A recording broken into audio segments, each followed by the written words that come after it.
ahead to the finals. Who is the better defender once and for all, Marcus Smart or Draymond Green? Well, the better defender needs to be Marcus Smart, and he needs to be the best player on the floor, and this is what I mean by that for him.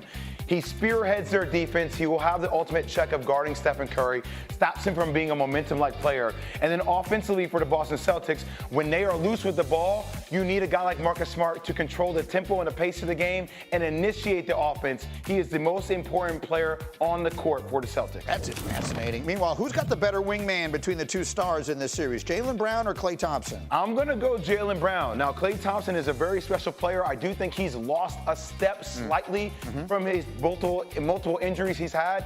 But don't get it twisted. We always talk about Jason Tatum being that superstar elite player for the Celtics.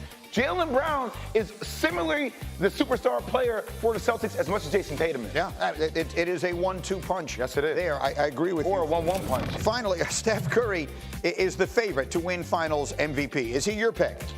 I'll probably end up going with Andrew Wiggins just because I know the role that he's going to have to take guarding Jason Tatum and defensively what he brings to the table and also the continuity. There'll be so much attention on Stephen Curry and Klay Thompson. Guys like Jordan Poole or Wiggins will get an opportunity to knock down a lot of shots from the outside. Well, let's talk about that one for a second. Now, remind everyone, because it feels like a very long time ago, Andrew Wiggins started the All-Star game. So that is not a far-fetched idea. And I love giving the fans something to watch for in this series, something very specific. What are you telling us Andrew Wiggins' role is going to be, in your view, that is so important? Very similar to the role that he's taken over the last multiple series in the likes of guarding Devin Booker and the likes of guarding Luka Doncic, defensively being active on Jason Tatum, look, the one thing, remember when Jason Tatum was doing a lot of the stuff with Kobe Bryant in detail, and a lot of stuff around Boston around that time was Jason Tatum taking a lot of off-balance, isolated type of shots. So for me, when things get difficult, if he can't get the ball in rhythm, making him a one-on-one isolated player against Andrew Wiggins and the length that he brings to the table defensively will be a win for the Golden State Warriors because it takes Boston out of their continuity in what they run offensively. All right, that's fascinating to me because I think my expectation is that we would see a lot of Draymond on Jason Tatum in this series. You'll see a multitude of different looks. All right, fair enough. That's interesting. All right, let's jump then to the question that's on the screen. So Steph Curry, we all understand he is maybe as beloved a player as we've had in the league in generations and is clearly an all-time great. But if he wins another championship, that's 4. That's a big number. If he finally gets a Finals MVP, what would those things do for his legacy? I am with Draymond Green all the way on this one, Greeny. I don't think a Finals MVP cements his legacy.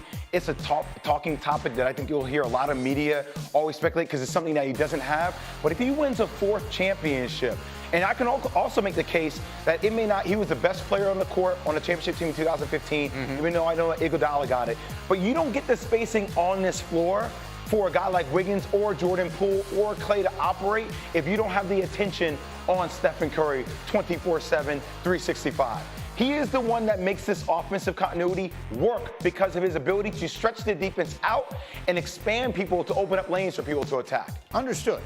I don't think anyone's questioning that. I guess the question is, does he start tipping his way into the sort of rarefied air that a lot of older fans, I guess, like myself, people who followed the sport for a long time, have been hesitant to do? And that is because his game is so unique, because he does something that is so different from what we've seen others do. He doesn't play like or look like Magic Johnson or guys like that. He looks like the guy walking down the street in New York City. To some degree, yes. Yeah. But, oh, by the way, maybe he's one of the 10 best players that ever lived. That's what I'm trying to get at. I've said this, and I'll say it again. When it's all said and done, he's going to be a top 10 greatest player of all time. He's going to be in that conversation.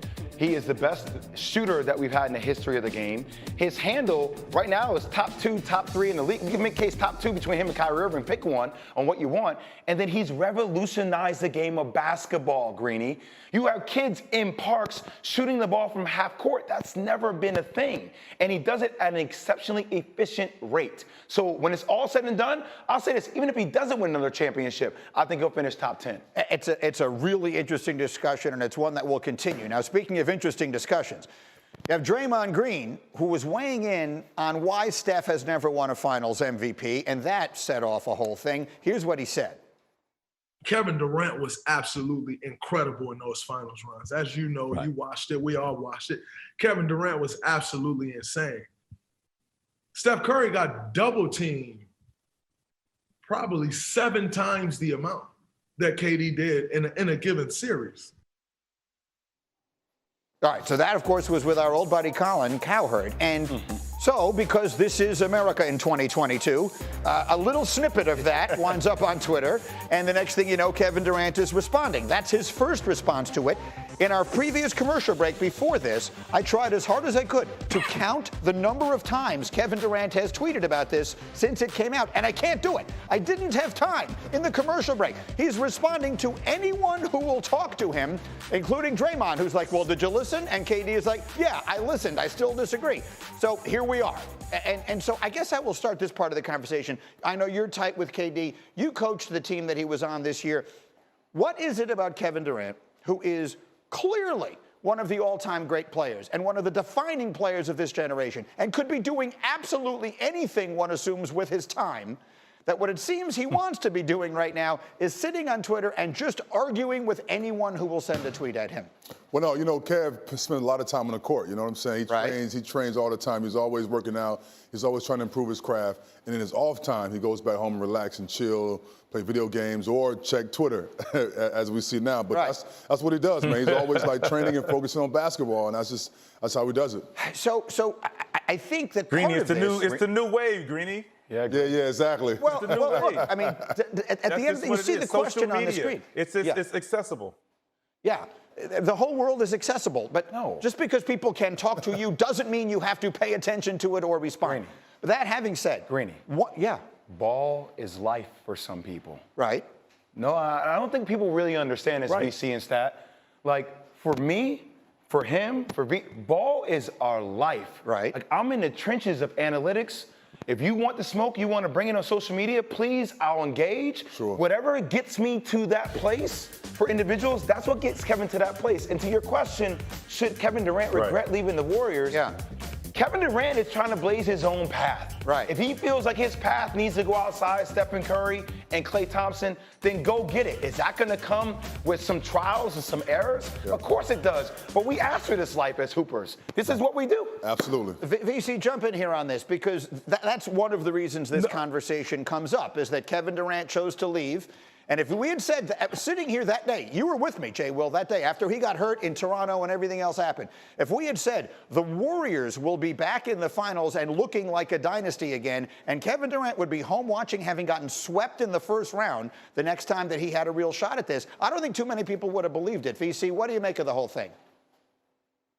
I agree. I think we all have look at things differently as far as what we're trying to accomplish in our basketball career.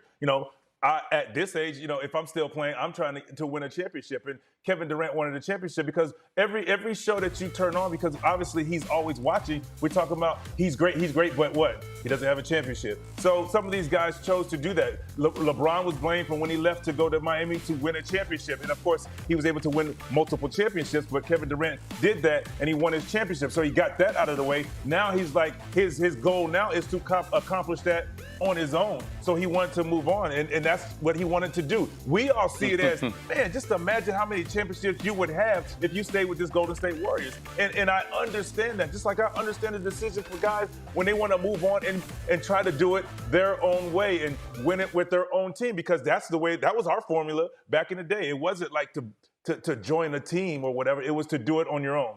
So I'm hesitant to even. Well, go ahead. I was going to say, Green, I feel like as an athlete, like you're damned if you do, you're damned if you don't. Like VC and T-Mac, him and Steve Nash. Like, oh, you can't do it without this guy. Or it's like the dude was there in Golden State. Media and people were trying to rip him away from Golden State. Exactly. They were killing him for that. Yep. Now he leaves to go to Brooklyn to do it by himself. And then he leaves. faces some adversity, and he's getting killed because he should have gone back to Golden State. Damn, what are we doing? What are we doing?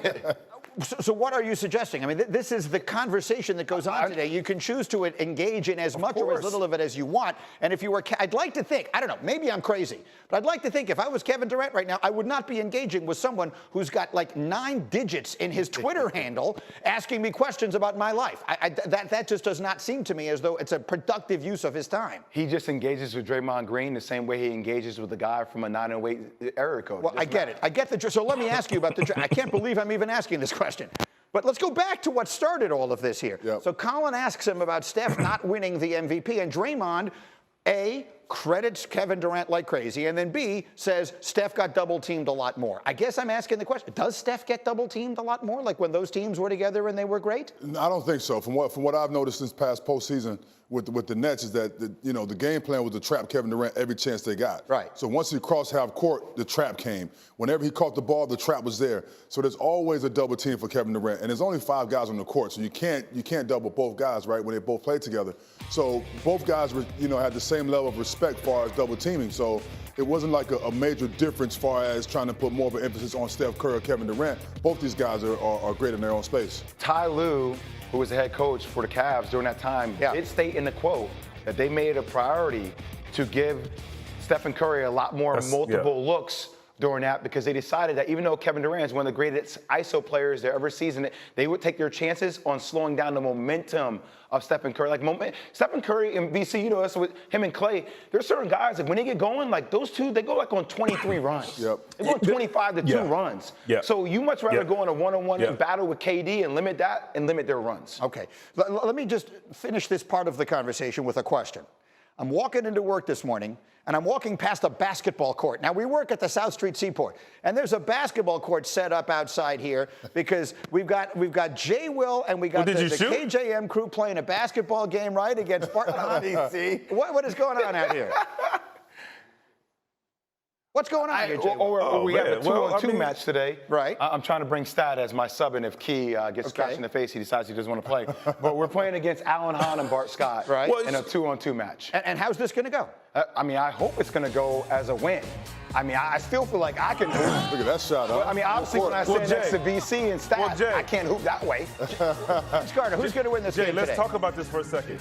Yeah. My big brother. Well, let's talk about this for a second. Jay, look at this. You expect your teammate to show up after you did that to him? Well, we've been icing the knees, BC. We've been doing a lot of stretching. Okay. But we hope he's okay. Okay. Well, we hope he's okay. Prediction tomorrow. Who's going to win? I have you guys winning this.